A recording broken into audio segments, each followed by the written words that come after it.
If you are watching this video today and there is something in your life that God has clearly closed, but you keep finding yourself going back to it, keep finding yourself trying to reopen it, keep finding yourself knocking on a door that God has already shut, keep finding yourself returning to a relationship or a season or a situation or an opportunity that is clearly over, and yet something inside you simply cannot let it go and cannot accept that it is finished, then I need you to hear this word today.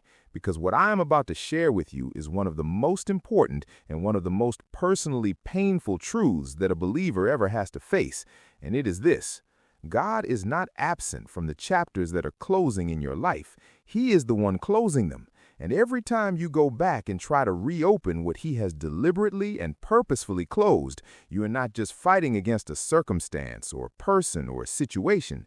You are fighting against the sovereign hand of the God who loves you and who can see everything that is ahead of you, and who is closing that chapter specifically because He knows what is behind that door, and He knows what is waiting for you in the next one. And today, He wants to help you do one of the hardest things a human being ever has to do. He wants to help you let it go.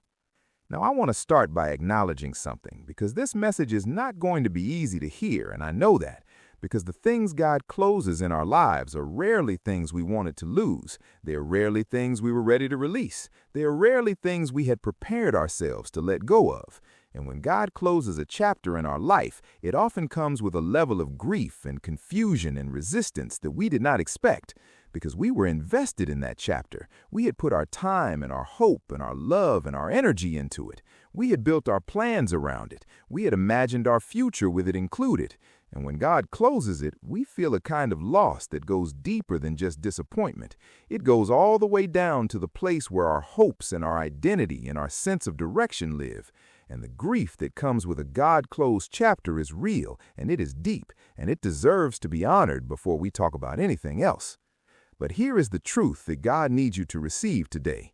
A closed chapter is not a failed chapter. It is a completed chapter. And there is an enormous difference between those two things. Because a failed chapter means something went wrong. It means you made a mistake, or God made a mistake, or the dream was wrong from the beginning. But a completed chapter means the chapter did exactly what it was meant to do. It served its purpose in your story. It brought you to exactly the place you needed to be for the next chapter to begin.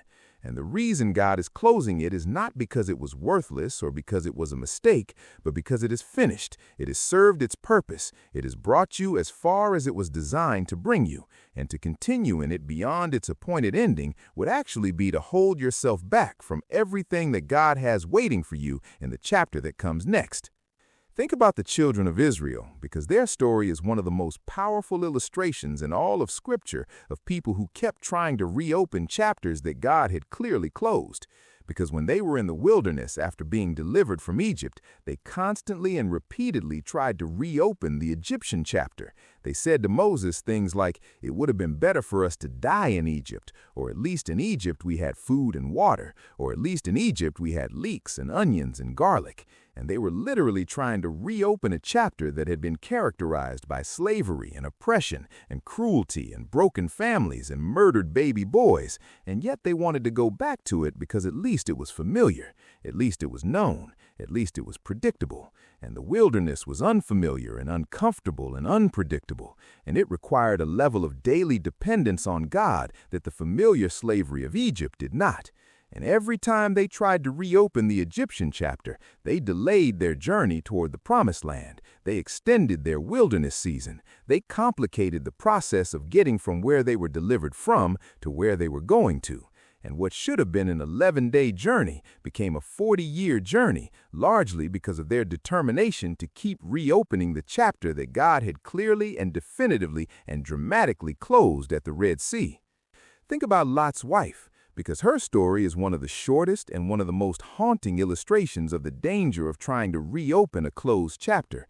Because when God sent angels to rescue Lot and his family from the destruction of Sodom, He gave them one very specific instruction: do not look back. And every one of them ran forward except Lot's wife, who looked back toward Sodom. And the Bible says she became a pillar of salt. And I want you to understand that this was not a random, arbitrary punishment for a minor act of disobedience. This was a profound spiritual illustration of what happens to a person who cannot release a closed chapter.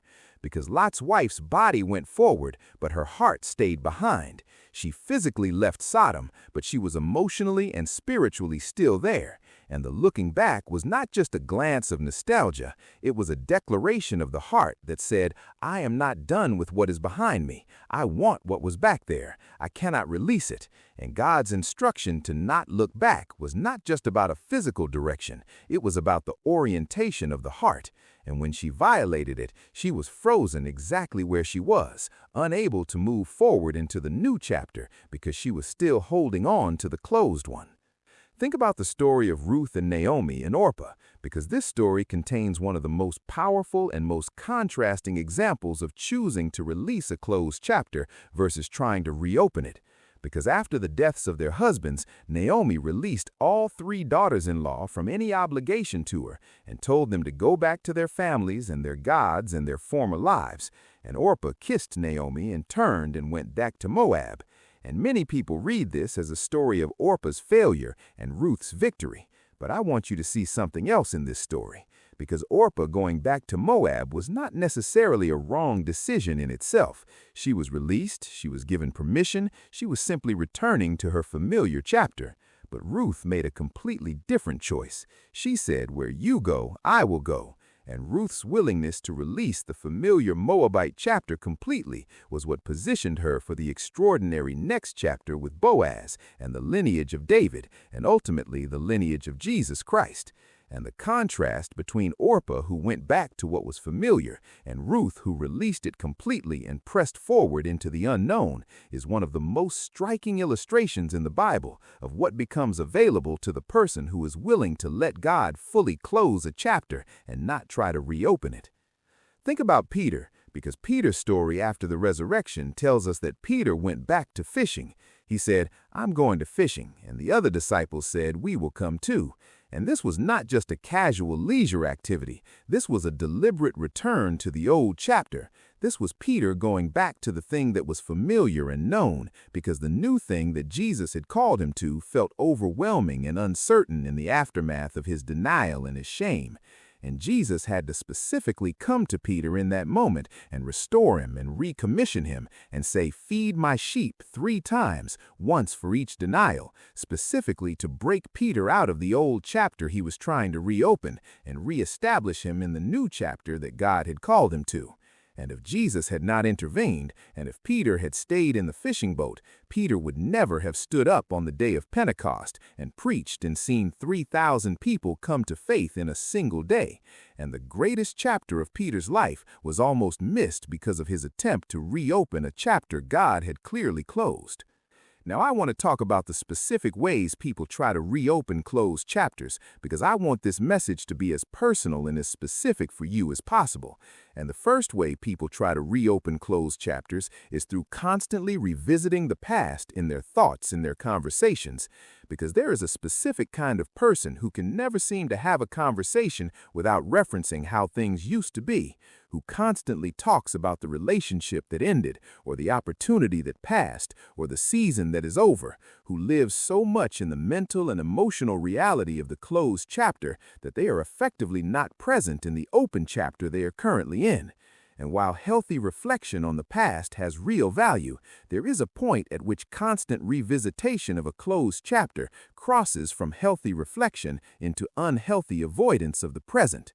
And if you find that your thoughts and your conversations are dominated by something that God has clearly closed, that is a sign that you have not yet fully let that chapter go, and that the reopening attempts are happening in the mental and emotional realm, even if not in the physical one.